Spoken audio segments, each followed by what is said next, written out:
So the digital forensics focus area, you want to look at what level that your organization wants to focus in, right? Are you looking for criminal activity? Are you at a location that has possible nation states trying to take advantage of your corporation?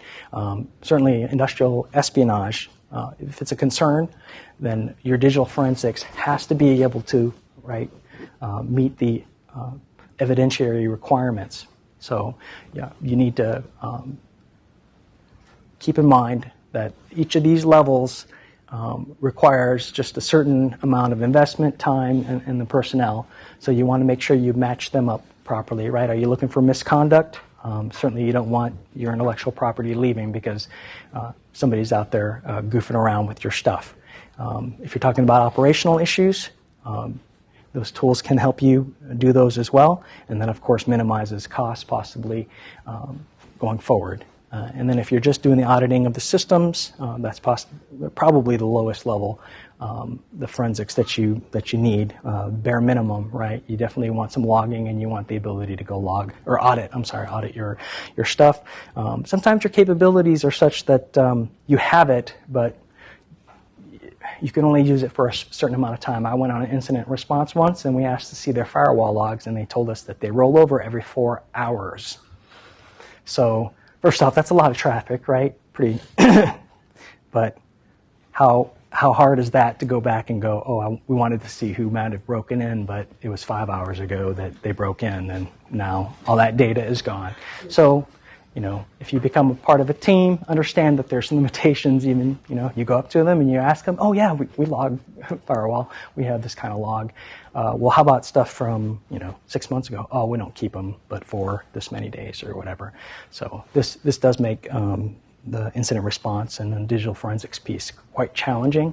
So it's not quite as easy as, if people have it, they have it. Well, certainly they do, but the time that they keep it or to the level that they keep it may not be all the same for everybody. Okay.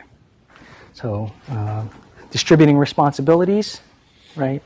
This makes sense to get the people who are the highest trained, right, and the people who can handle the most, the duties, if you will, getting those responsibilities pieced out to the people ahead of time. So when an incident kicks off, everybody knows exactly what they're supposed to do. They're not supposed to go, well, I guess I'll just ask my boss what they want me to do. These things should be taken care of ahead of time, right?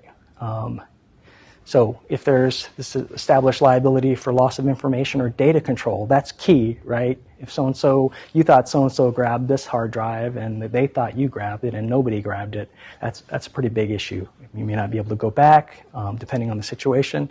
So those kind of responsibilities, too, should be divvied out ahead of time.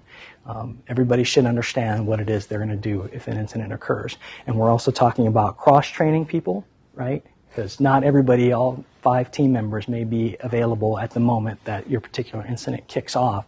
So you should be able to do at least one other person's, or be recommended maybe to be able to do 2 different people's other things. Maybe not fully, but they're key pieces that they take care of.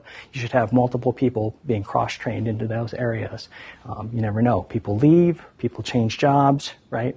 So when that's the case, you definitely want people that are trained in multiple areas. Excuse me. Right? And so it says here, decision of responsibility should rely on ability, cost, response time, data sensitivity. Yeah.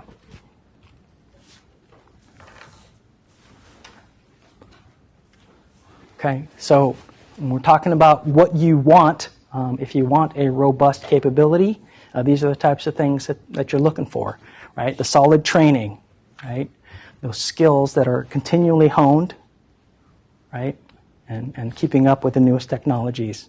Continuity, and documentation. And continuity speaks to both the procedures itself that you're dealing with on a day-to-day basis. Somebody can have to step out tomorrow, and you may have to step in to do their part of the forensics. So there should be some logging, if you will, of what what sort of thing, a little journal of what's being done there. And then there's also like a continuity or documentation piece for the team, right? How many incidents have you had?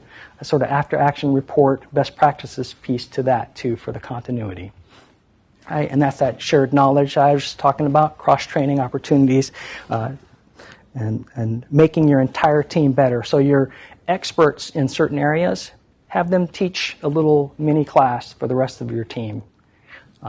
Have them bring up the entire level of the entire team, right? If they're an expert in one area, have them teach that. Have everybody get better at that part of it. And the same thing with the other teammate members as well. This seems kind of obvious, but a lot of places don't do this kind of thing. So if you're going forward and you're looking at setting up this kind of a capability for your organization, think about these things ahead of time, right? These are the things that you want to build into your program right from the get-go, from the very, very beginning. Start having your people who are good at things. They go to a seminar, they go, they get some new training, have them come back and they teach about it. And they may not, the folks that get the training may not be, super duper up to it and able to do it as well, but they'll have an understanding of what this new technology is, and that'll make your whole team better. And then fresh perspectives, new thoughts. This is